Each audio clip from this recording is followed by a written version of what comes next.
Well, okay, in this video, as promised, as usual, before every big fight, I will be breaking down what Anthony Joshua's game plan is to beat Oleksandr Usyk. Now, Anthony Joshua, in my opinion, he came for the first fight with a completely wrong mindset. That he was trying to come forward and outbox Oleksandr Usyk at the same time. I know a lot of people are pushing Anthony Joshua to go all out, just try and knock out Usyk for the first round. And I think that's not the right game plan because we saw him fight on the front foot in the first fight. It's not like he fought on the back foot. My thought process was going to the first fight is he's going to fight a similar fight to the Joseph Parker fight.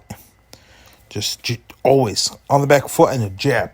Jab in the face of Usyk, jab, take no risks, jab, occasional jab to the body, and make it a very dull fight and win it that way. That was my thought process. I thought this is what Josh was going to come in with. He's not going to try to go punch for punch with this guy.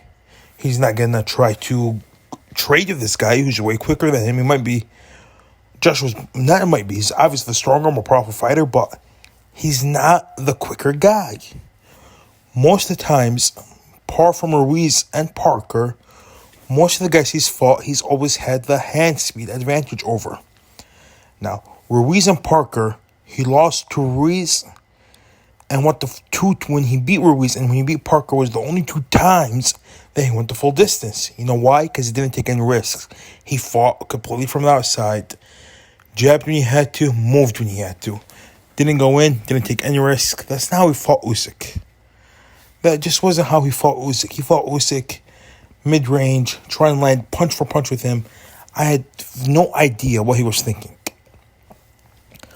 Now, if we think about that thought process, what's the guy that trained Sergey Kovalev when Sergey Kovalev was his second run? It slips my mind. He's an American trainer, very famous. We all know him. He was a decent fighter. Let me just search it up real quick. Sergey Kovalev trainer.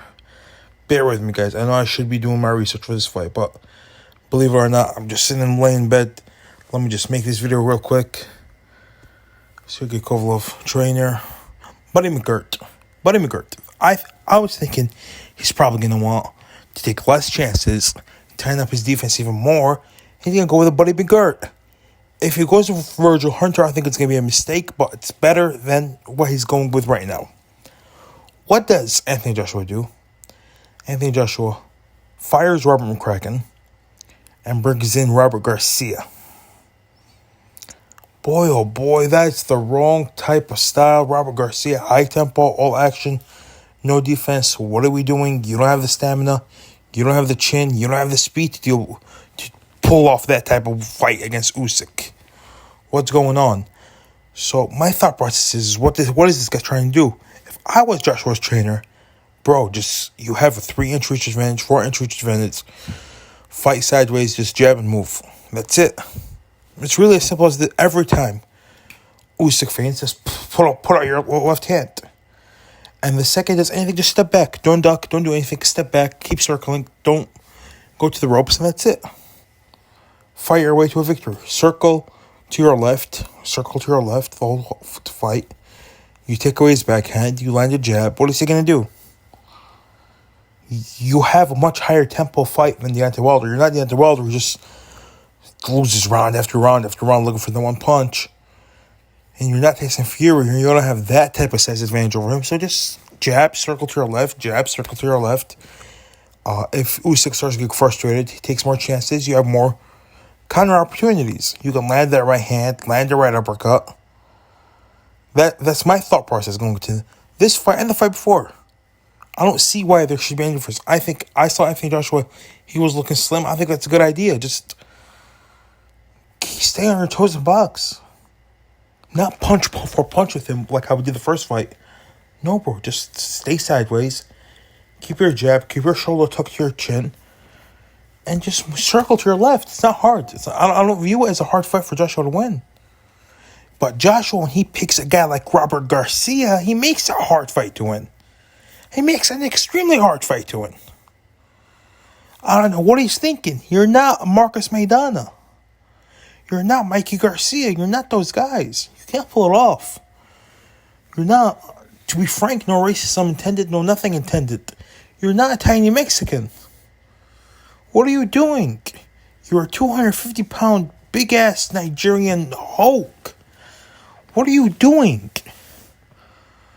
Different styles, man. Different styles. You have muscles bigger than my head, and I got a big head.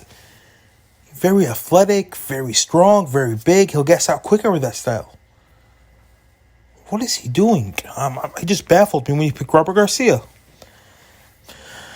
I'm saying it. I'm coming back to it. He needs to just channel in his inner guy that beat Ruiz, channel in his inner guy that beat Parker. Just jab and circle, jab and circle. Or if you want, just like every time Usyk tries to come in, just push him down and lean all over him. Don't let this fight be a fight, if you know what I mean. Make it as boring as humanly possible. You don't have to fight him or box him. You could just jab, circle, run, hug, clinch, pull him to the ground, tackle him. You're a big guy. You can literally pick him up, throw him out the ring. So like, oh, my bad, I don't know what happened to him, my bad. What are they going to do to you? You're Anthony Joshua. You're the biggest name in the UK.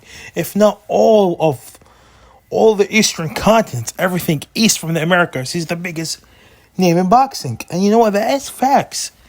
In Europe, in Asia, in Africa, in Australia, in Antarctica, he's the biggest name in boxing. Not even close. What are they going to do? Disqualify Anthony Joshua? It's like thinking they're going to disqualify Floyd Mayweather in a fight. They'll never disqualify Floyd Mayweather in a fight.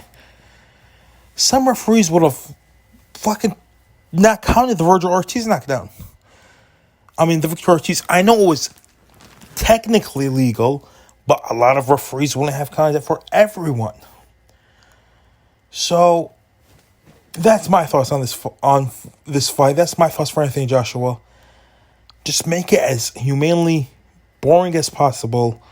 Jab and circle to your left. Don't try to do anything special. Just make it as humanely boring as possible. Just use the features that God gave you, your height and reach. That's it. Put your shoulder up, jab, continue to jab, keep that left hand out. Don't gas. If Usyk doesn't throw that many punches, keep it at 30 punches. Keep it at 30 punches per round if you need to. When you need to up the tempo. Make Usyk mentally fatigued, not physically. Forget physical. Just be like, this isn't what you expected. I'm just going to stick my jab out. And you don't even have to worry about the crowd, because this crowd is stuck up anyways. It's a very rich crowd. It's a crowd that's going to boo the not going to be into the fight. I remember the Callum Smith-George Gross fight. It was a bunch of guys bringing their wives and a bunch of Arab men bringing their wives. And come on, I'm Arab, man. I'm Arab.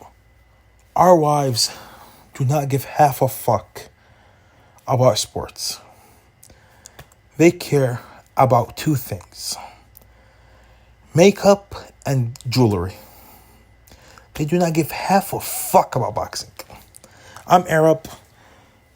My whole life, I've been with Arab women. Only a couple white girls. The rest, all Arab women. That's all they give half a fuck about. No one's going to boo you. No one even cares about the fight. Just make it as boring as possible. That's my game plan for Anthony Joshua. Do that, bro. You'll win the fight. Try to go all in and fucking fight Usyk. You're going to gas out after 3 or 4 rounds. Usyk is going to knock you out between rounds 5 and 7. It's going to be a very, very entertaining fight. But it's not a fight where you're going to win. You're going to Usyk's ballpark. Usyk knows that he or at least thinks that Joshua's coming like a bullet at him. Shock him. Shock the world. Go in there and make it as boring as possible. People give you props. People say, even if you didn't really outbox him, you just use your features. Because outboxing guys, like, it's different. It's kind of like what Terrence Crawford did to Victor Postal, where he just inch for inch, punch for punch was better than him at everything. Just out jab him, push him around, shove him around, clinch him when you have to, get on his back when you have to, tackle him when you have to. Make this fight ugly, rough, boring fight, and you'll get your victory. Make it be like, wow, the Ruiz rematch was way more entertaining than this. Wow, the Parker fight is more entertaining than this. That's the route you should take, in my opinion. That's the route that many fans will be like, whoa, what are you talking about, Steak, man? We don't want to see a fight like this. Yeah, I know you guys don't want to see a fight like this, but we're still going to pay to watch him in the future if he wins. If he loses, I don't know where he goes from here. What is he going to do, fight Fury? If him and Wilder fight for the vacant WBC, Fury retires, what are you going to do? I think Wilder knocks him clean out. I think he has a much better chance beating Fury, but not if he's coming off back-to-back losses and 3 losses in 4 fights. No, he does not have a good chance of beating Fury in that case. 3 losses, 5 fights, excuse me. No, he doesn't. There's just no momentum. This situation isn't good for him. Ruiz loss, I was certain that Joshua beats Fury. Now I don't know. I don't think so anymore. I do not think so. But give me your thoughts in the comment section below. If you were in Joshua's corner, what would you tell him to do? And yeah, that's out. Like and subscribe and enjoy the video. Sadiq Boxing out.